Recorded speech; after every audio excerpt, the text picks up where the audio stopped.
ada yang terhormat tadi Pak Rahman Setiana, Bapak Lurah Kampung dari Ibu Purwati selaku Kepala Sekolah Lansia Mahira Kirana, Ibu Elvida Sinaga dari TKB Cakung Timur, Ibu Tias Arum Kasatpol Kecamatan Cakung, dan Ibu Lucy dari Kecamatan Cakung, juga tadi Ibu PKK dari Kelurahan Cakung Timur.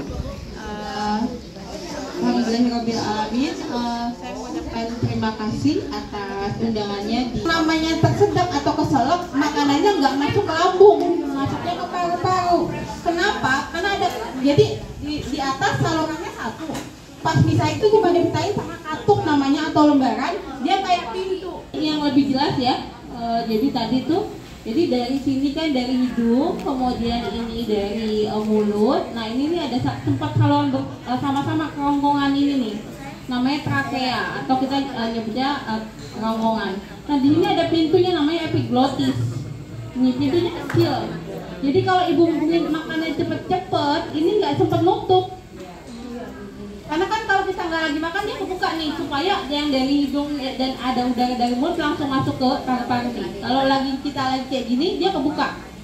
Tapi kalau tiba-tiba kita makan banyak dan cepat ini nggak sempat. Kalau udah tua, kalau sudah lansia, otot-otot di sininya tuh nggak sekencang waktu masih muda. Jadi kalau masih muda refleks begitu ada makanan masuk. Jadi sebenarnya Allah tuh sudah menciptakan tubuh manusia sudah sangat sempurna ya. Jadi begitu ada makanan masuk di sini ada sinyal saraf di otak untuk bilang ke si pintu ini untuk nutup. Nah kalau pada lansia sudah ada sinyal, kemudian tapi ya nutupnya kalau yang masih muda gabruk, kalau yang lansia makanannya keburu masuklah dia ke sini gitu ya. Jadi intinya itu kalau untuk tersedak. Sebabnya apa? Tadi ya pada saat penuaan itu otomatis memang ludah air liur kita berkurang gitu ya. Sedangkan air liur itu dia sebagai kayak pelicin supaya makanan turun ke bawah kan ya gitu. Kemudian kalau giginya goyang tadi nggak sempet dikunyah gitu ya karena sakit, telan aja gitu ya.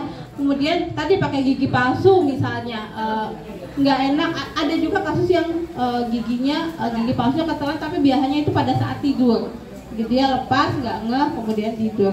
Kemudian juga kalau ada penyakit biasanya yang bikin kesulitan menelan tuh biasa stroke gitu ya kan. Kalau stroke kan yang kena sarafnya. Sebenarnya saraf yang sering kena itu saraf wajah sama saraf di ekstremitas atau tangan dan kaki. Dia sepaket. Jadi kalau sebelah gitu ya. Nah sebelahnya itu bukan cuma kaki dan tangan tapi juga wajah. Saraf wajah sebelah sini gitu. Jadi dia makanya kadang lidahnya suka mencong atau ngomongnya suka cadel. Walaupun saya cadel, kalau saya cadel bawaan ya. Kenapa dia bisa cadel? Karena tadi lidahnya mencong karena saraf yang satu nggak berfungsi. Termasuk juga tadi saraf yang ke epiglottis gitu ya. Jadi dianya disuruh nutup, dia nutupnya ya tetap pelan-pelan karena sinyalnya yang satu mati gitu. Mana Alzheimer itu penyakit saraf juga. Biasanya dia pelupa juga. Jadi sering lupa lagi ngapain gitu ya. Dan Parkinson itu penyakit yang kena ke saraf dan otot gitu ya. Jadi tadi kalau berhubungan sama menelan, saraf-saraf yang berhubungan sama menelan gitu ya. Kayak tadi pintunya nggak gampang nutup. Kalau demensia itu lupa gitu ya. Jadi pikun lah gitu ya. Udah cadel dok, apa yang kita lakukan? Kalau sudah cadel kan sebenarnya kelainan sarafnya kecil. Yang bapak yang sebelah kanan dikepal gini. Nah satu dikepal gini, satu megangin kepalanya. Yang kanan dikepal, tapi ininya maju. Kepalanya gede. Di ulu hati pak, di bawah ulu hati, ke bawah lagi. Nah, terus nariknya ke dalam ke atas menuju ulu hati. Jadi gitu. Tekan ke dalam langsung ke atas. Obatnya disuruh mencondong supaya pas ditarik ke atas makanannya keluar. Jadi orangnya dicendong. Iya. Begitu gitu. Berapa kali gitu ya? Biasanya sih sampai 6 kali sampai enteng keluar. Yang perempuan mau coba nggak? Ayo, coba yuk. Iya, jadi yang mesti diperhatikan dulu letak tangannya ada di mana yang pas ya. Di belakang, kepal, di bawah ulu hati, setengah di bawah ulu hati. Yang biasa. Nah, jadi nutupin kepalanya yang satu. Kemudian gerakannya ke bawah terus ke atas Bu, menuju ke ulu hati. Coba. Langsung ke atas.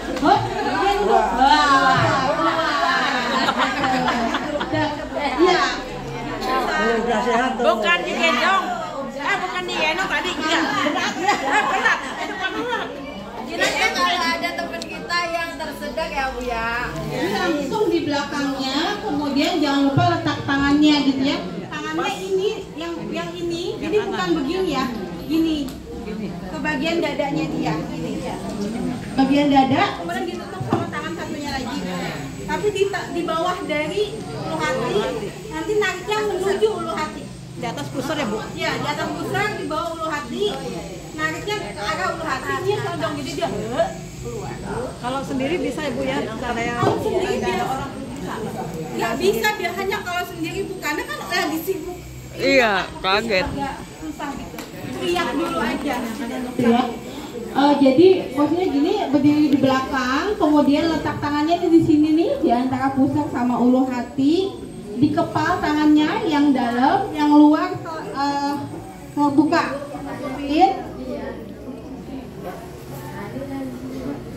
Ya, tangannya yang satu nutupin, kemudian tariknya ke atas. Berapa ratus meter, pegel.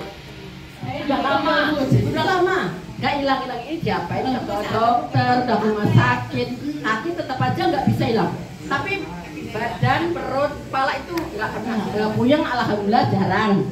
Perut juga makan apa aja sambal, ayo juga nggak sakit. Tapi kaki dong.